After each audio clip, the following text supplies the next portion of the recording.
ॐ नमो भगवते वासुदेवाय। जय श्री हरि, जय श्री भगवान विष्णु जी, जय श्री भगवान कृष्ण जी। सर्वशक्तिमान परम परमात्मा भगवान श्री कृष्ण जी ने परमात्मा को प्राप्त करने के बारे में जो सहजता से ज्ञान अर्जुन को दिया कुरुक्षेत्र के मैदान में, उससे ये पता चलता है कि जो भी व्यक्ति परमात्मा अर्थात उस परमात्मा को जो वास्तव में परमात्मा है, जो किसी को नहीं दिखता, जिसके दर्शन ही असंभव हैं और जो अदृश्य है, उस परमात्मा को प्राप्त करना चाहता है तो वो प्राप्त कर सकता है। और मृत्यु के बाद वो उस परमात्मा तक पहुंच भी सकता है, उस परमात्मा को प्राप्त भी कर सकता है मृत्यु पश्चात।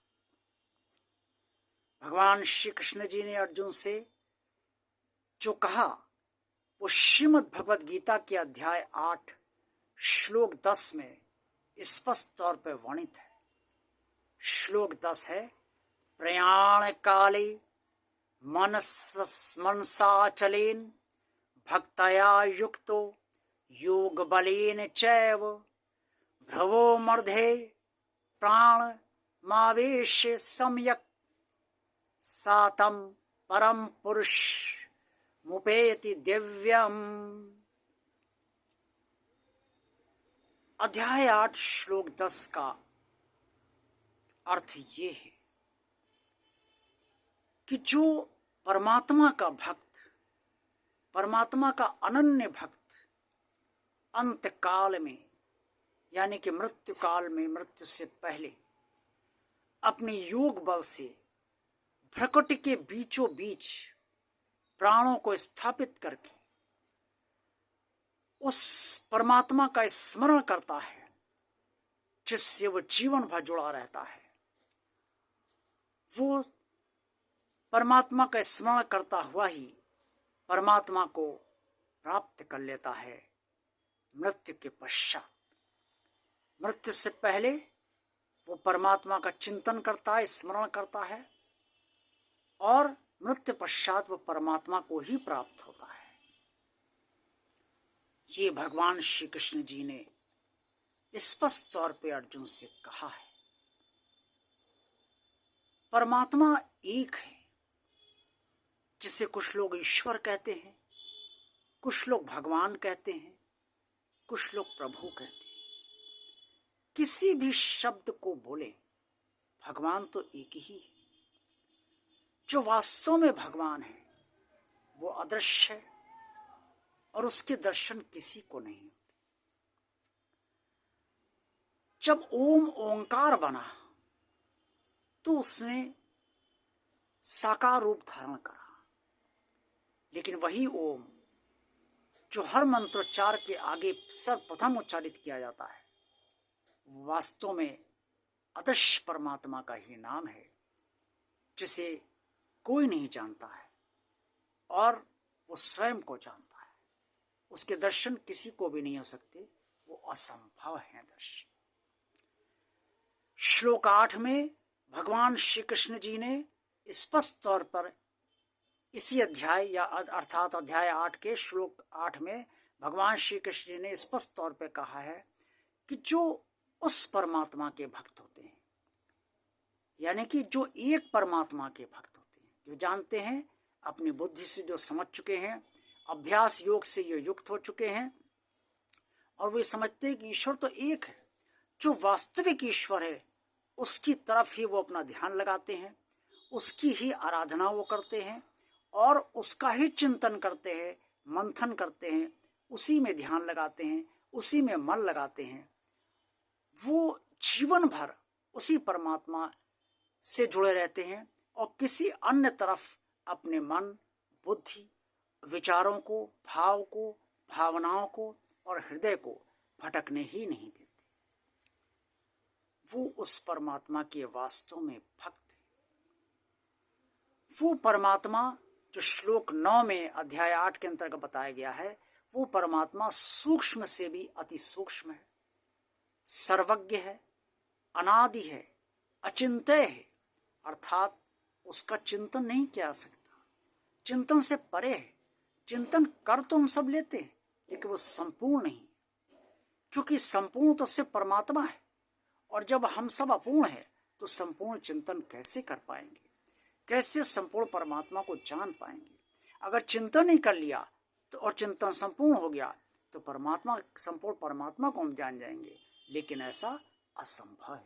इसीलिए भगवान श्री कृष्ण जी ने उस निराकार ब्रह्म के लिए यही कहा है कि अचिंत्य है वो, और सबका धारण पोषण करने वाला है।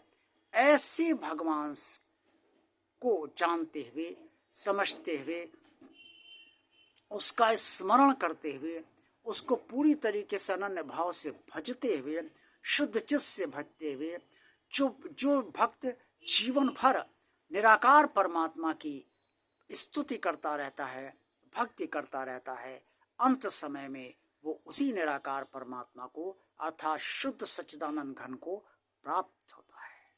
और कैसे प्राप्त होता है मृत्यु से पहले, यह आपको श्लोक 9 में, श्लोक 10 में, क्षमा कीजिएगा, श्लोक 10 में स्पष्ट तौर पे अभी आपको मैंने बताया, प्रयाण काले श्लोक के अंतर्गत जो अध्याय 8 में वर्णित है।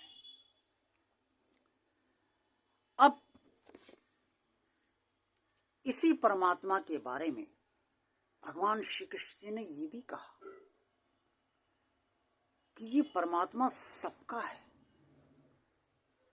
ये सबको धारण किए हुए, सबका पालन पोषण करने वाला है, सबको इसने अपनी ही आत्मा दी, अर्थात जिसकी आत्मा हमारे और आपके भीतर है, समस्त मनुष्यों के भीतर है, समस्त प्राणियों के भीतर है, वो उसी परमात्मा की है, उसी अदृश्य परमात्मा की।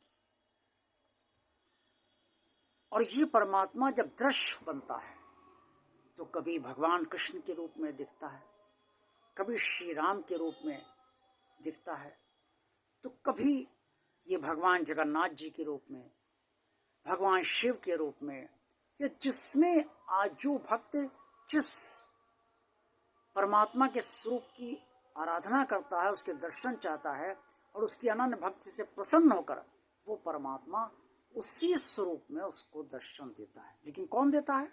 अदृश्य परमात्मा, निराकार परमात्मा। साकार रूप में दर्शन वो साकार रूप में ही देता है, लेकिन निराकार के दर्शन संभव नहीं, उसका चिंतन भी संपूर्ण नहीं हो सकता, वो अचिंत्य है। इसीलिए भगवान श्री कृष्ण ने कहा चिंतन से परे है, अविद्या है वो, से परे है वो। किसी प्रकार कोई विद्या ऐसी नहीं है जो उसे जान सके, कोई यंत्र मंत्र तंत्र, कोई जादू टोना ऐसा नहीं है जो परमात्मा को बांध सके, परमात्मा को वश में कर सके। परमात्मा सबको अपने वश में रखता है, लेकिन परमात्मा को कोई वश में नहीं रख सकता।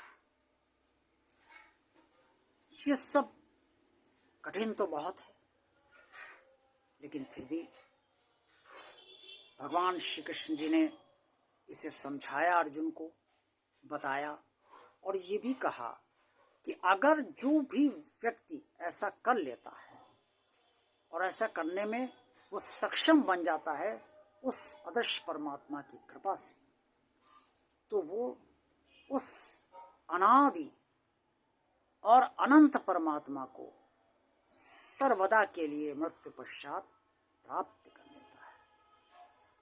और यही भक्त का कल्याण होता है। वो उस परम धाम को तक पहुंच जाता है जिस परम धाम तक पहुंचकर व्यक्ति कभी वापस नहीं आता है।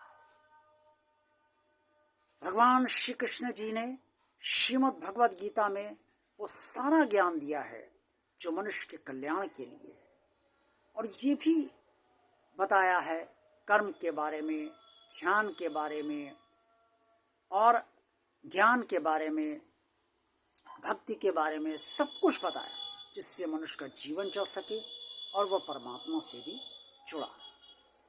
आज का वीडियो आपको कैसा लगा? वीडियो पसंद आया तो लाइक कीजिए। जिन लोगों ने भगवान और आप चैनल को अभी तक सब्सक्राइब नहीं किया है, वो इसे सब्सक्राइब भगवान का काम मानकर अवश्य कर दें।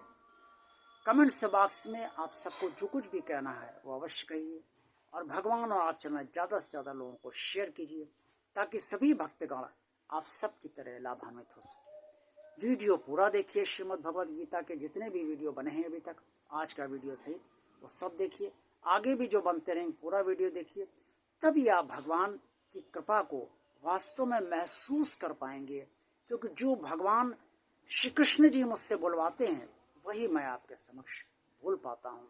जो परमात्मा की कृपा होती है वही मैं आपके समक्ष बोल पाता हूँ, और सिर्फ वहीं तक बोल भी पाता हूँ। आप सबका कल्याण हो, आप सबको परमात्मा की प्राप्ति हो। ओम नमो भगवते वासुदेवाय। जय श्री हरि, जय श्री भगवान विष्णु जी, जय श्री भगवान कृष्ण।